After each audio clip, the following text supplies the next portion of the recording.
Hello, this is FA here, and I am doing a review of Cutey Crusaders by Sir Kibble.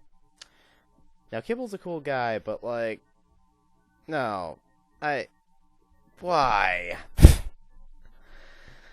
I don't want it. Why did he have to make Cutey Crusaders? No, no. Okay, character bias aside, I probably should just get to reviewing this. It might actually be a good set, but who cares? Because it's for Cutey Crusaders, and that means it's going to be terrible. I also have that grudge against Kibble for the whole Avatar thing, but it's not really a big deal. The Cutey Crusaders are a trio of young ponies from Ponyville. Unlike the vast majority of their peers, these three little fillies have to gain their Cutey marks, special markings that appear on a pony's flank once he or she discovers their unique talent. They spend their time trying to come up with pretty much anything they can and try that they might be talented at, thereby getting their Cutey marks. Needless to say, they have ended up trying some pretty bizarre things. Ironically, their individual talents are fairly obvious to others, but since they need to be allowed to discover them on their own, the Crusaders remain oblivious. Now let me introduce you to the members of the Cutey Crusaders. Apple Bloom. Apple Bloom is the younger sister of Applejack. Well, that would make sense. They both have apple in their name. Like her sister, she's strong and hardworking, but can also be stubborn. She's perhaps the most impatient member of the Crusaders about waiting for her Cutey mark. Apple Bloom's true talent lies in craft work and design, as she becomes apparent when she's able to repair the rundown clubhouse the Crusaders were given within a day, and also provides Sweetie Belle with the much-needed assistance creating the costumes and props for their performance in the school talent show. In said talent show, however, rather than run the design aspect and probably discover her talent, she opted to be the lead dancer, something she was notably bad at, largely substituted kung fu moves for.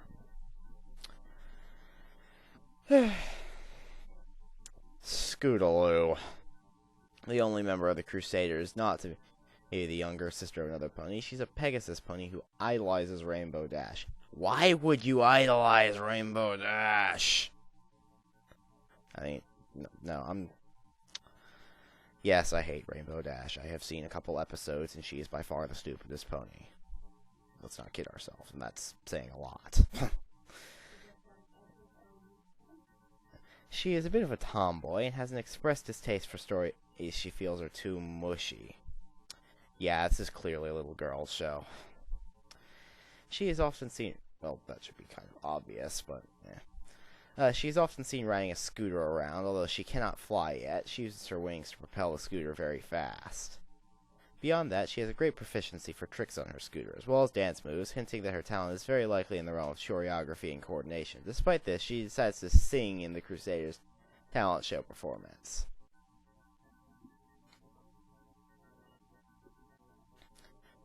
Sweetie Belle is Rarity's younger sister, a unicorn pony, and the final member of the Cutey Crusaders. Oh, thank God. She is a bit of a ditz, so she often tries to help her sister with design and fashion products. She usually just makes a mess and causes problems. However, she's also the level-headed one of the Crusaders when the others get into arguments. Her fear of performing in front of a large audience kept her from singing in this talent show performance, even though the other Crusaders and several other ponies agree she has an amazing voice.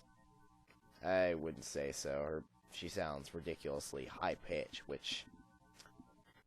Yeah, I don't like the voice acting in the show much, except Discord. But I like everything about Discord. Discord is awesome.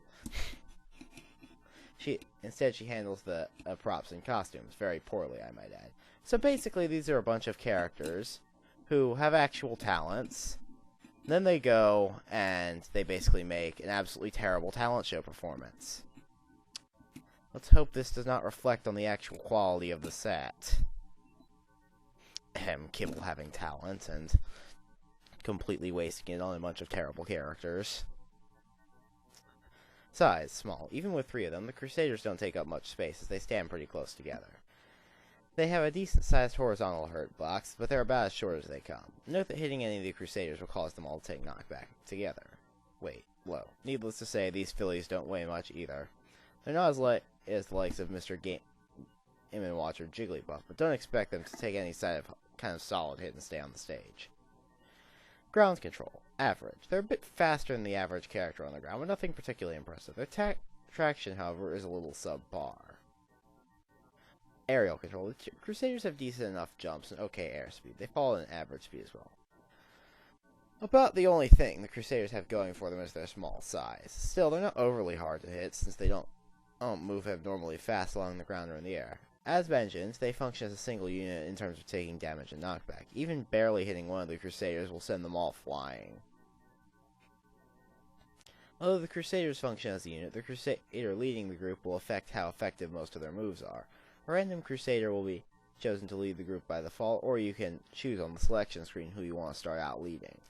This Crusader performs all the solo attacks the group has, and will be the main performer in any group attacks. Your specials, as you'll see, allow you to switch between the Crusaders. You can tell who's leading by who runs in front slightly, jumps slightly earlier, etc. Sorry, my throat's a bit terrible today. Before anything, this move switches to Apple Bloom. It will switch Apple Bloom to your lead pony if she isn't. This happens laglessly, but it's certainly worth noting that Apple Bloom will then start furiously working on something, disappearing in a cloud of cartoonish dust. The Crusaders have super armor for 0.75 seconds while she's working on it, after which the dust will settle, revealing a small plywood apple tree. And by small, I mean Ganondorf's width at 1.5 times his height, with a bunch of Kirby-sized leaves at the top. That's not small, but I guess it's small by tree standards. The dust cloud is not that big. The tree just magically is just magical. I guess that's what you're trying to say. After all, friendship is magic. Ugh. Anyway, there's a pretty notable start and end lag for the move, so it can't be spammed very well for excessive super armor. The prop trees, once created, act like background destructible stage parts. You know, they're hit by any projectile, but you run but you can run straight past them. They take 30% to destroy, but alternatively, you can get hit for over 5% damage to the upper half of them to knock them over. Pretty easy to knock the thing over. When they fall to the ground, they deal 12% in good knockback to anyone besides you that they hit. Laying on the ground, they still act as destructible stage parts, retaining all their old properties, but won't provide you with nearly as good of cover due to their low position. This move can be used in the air, but you'll fall throughout the course of it. The tree, after being built, will simply fall to the ground. If it falls through the air on a significantly slanted surface, it will immediately fall over from the air onto a significantly slanted surface. It will immediately fall over upon hitting the ground. Alright, so she basically makes a tree, which is made out of cardboard and you can knock over and such. Okay. I don't really see how it provides good cover or anything when they don't have any projectiles that go through it, to my knowledge, but it's the first move. There's probably a lot more to the set than that. Side special, Scooter. This special, like the neutral, switches the lead pony before anything else. This time, Scootaloo will take the lead as her scooter appears behind her. A small wagon attached to the scooter appears as well, with Apple Bloom and Sweetie Belle inside it. Like Wario's bike, it only takes off in the direction you use the attack. Unlike Wario's bike, it doesn't hop up at all if used in the air. The scooter only travels straight forward at about the speed of Captain Falcon's run. That's pretty fast. Scooter and wagon are both hitboxes that deal 10% damage and okay upward knockback. You can be knocked off by powerful enough attacks that you can withstand weaker ones that stay on your scooter. You have the following controls while riding the scooter. Tap control stick, same direction. Gives you a short speed boost going at Sonic's dash speed for a battlefield platform's length. While you do so, you'll deal 16% damage and better knockback if you hit somebody. You can't use it again for a platform's length after finishing. Tap control stick, opposite direction. Causes you to turn around quickly. Scootaloo turns the scooter on a dime, swinging the wagon behind her, briefly turning it around in a high-priority hitbox that deals 19% strong diagonal knockback. This is one of your better KO options if you can pull it off. Jump button. Scootaloo will jump off her scooter as it continues along the ground, reaching a height of the lower battlefield platforms before falling down onto it. She is a hitbox while doing this that deals 6% downward knockback, usually hitting opponents into the wagon. You'll travel about 1/3 the length of Final Destination while doing this, unable to do anything with your scooter until you land on it again. What this essentially does is increase your scooter's hitbox. It does forfeit your control over the scooter. If the scooter goes over a ledge, the other ponies will abandon wagon and wait at the edge of super armor for you to get back. After falling back to the original height of the scooter, you gain control over Scootaloo. Note that without the others, Scootaloo cannot perform any moves that require the entire trio, including the up special, so be cautious using this near edges. Special button. Pushing the special button again will cause Scootaloo to just grind the scooter to a halt and end the move. She can stop very fast, so don't worry about skidding too far or anything. I don't find this as interesting as the tree, and I don't think it really flows with the tree. But, again, 2 specials in. I don't really know what you're intending to do with this set so far. You literally did not point out why Sayaka was a good set until mid-playstyle summary. So, who knows with this one. Down special. Sweet song. You guessed it, this move puts Sweetie Belle into the lead. Similar to Jigglypuff's up special, Sweetie then proceeds to sing a few notes, putting the nearby opponents to sleep. The affected area is slightly larger than Jigglypuff's, and the duration is slightly longer. Depending on how much of the song the opponents are caught in, they'll fall asleep for a longer or shorter time. Unlike Jigglypuff's song, Sweeties can affect airborne foes as well, causing them to hover in midair as they fall asleep. When used from the air, she and the other Crusaders will also fall at a reduced rate. So this is basically just overall a better version of Sing, right? Not quite. You see, a foe who has drifted off is soothed by the song and oblivious to reality. They'll have super armor the entire time they're sleeping. Naturally, this means you can use this as a damage rack, but you'll have to predict when they're going to wake up if you're going to set up a KO well.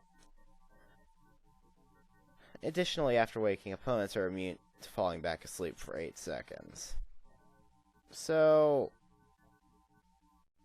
yeah, it's kind of like Sing, except with a couple different properties.